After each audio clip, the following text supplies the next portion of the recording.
What if the Los Angeles Kings drafted right in the 2003 NHL entry draft? The Los Angeles Kings had 3 first-round picks in the first round in the 2003 NHL entry draft, but somehow came out of it with no star players for a draft that was loaded with star talent. This is extremely disappointing for Kings fans.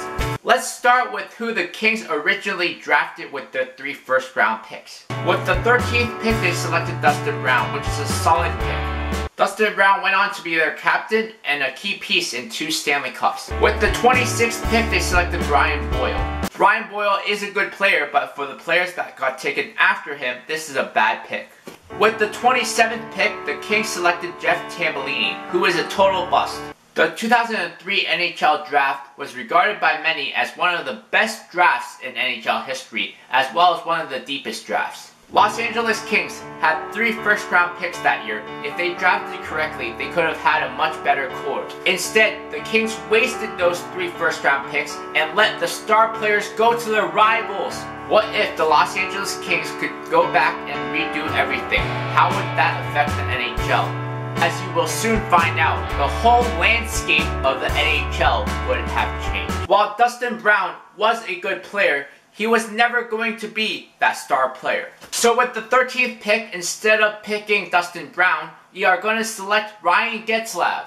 If Dustin Brown is available with the 16th pick, there is no way that the San Jose Sharks are going to select Steve Bernier again. So Dustin Brown goes to the Sharks with the 16th pick. Ryan Getzlaf is no longer available for the Ducks to pick. So with pick 19, they select Patrice Bergeron. Here is where the Kings made a big mistake. They had back-to-back picks and failed to come away with a star player.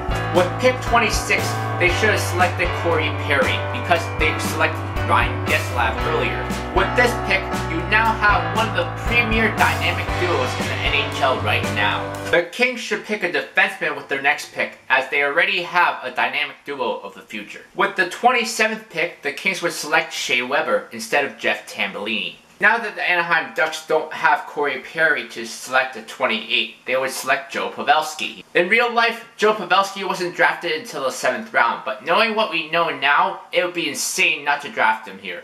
The Boston Bruins missed out on Patrice Bergeron at 45, but get a consolation prize in David Backes. Nashville Predators no longer have Shea Weber to steal at 49, so they would select the next best defenseman from this draft class, which is Dustin Byfuglien. In real life, Dustin Byfuglien wasn't taken until the 8th round, but in this scenario, you have to take Byfuglien here because the Predators just lost their franchise defenseman. With David Backes no longer available, the St. Louis Blues would select Yaroslav Halak. The San Jose Sharks missed out on stealing Joe Pavelski in the 7th round, so they have to settle for Matt Moulson. This is a major downgrade from Joe Pavelski, but if Jonathan Cheechoo got 50 goals playing alongside Joe Thornton, there's no reason to think that Matt Moulson won't get at least 30. Dustin Byfuglien is no longer available in the 8th round, so they have to settle for Brian Elliott. Lots of changes occurred in the NHL as a result of change of selections by the LA Kings. Starting with the Kings, you have Getzlaf, Perry, and Weber. Those are 3 amazing players to build a team around. Even though the Anaheim Ducks lost Ryan Getzlaf and Corey Perry, they managed to add Patrice Bergeron and Joe Pavelski. San Jose Sharks added Matt Moulson and Dustin Brown, but that is not as good as Joe Pavelski. Nashville Predators added Dustin Byfuglien, but he's no Shea Weber. Chicago Blackhawks may have added a deadly 1-2 tandem in goal in Brian Elliott and Corey Crawford. What this scenario goes to show you is how important drafting is. If you draft wrong, sometimes the players that you pass on can go to your rival teams.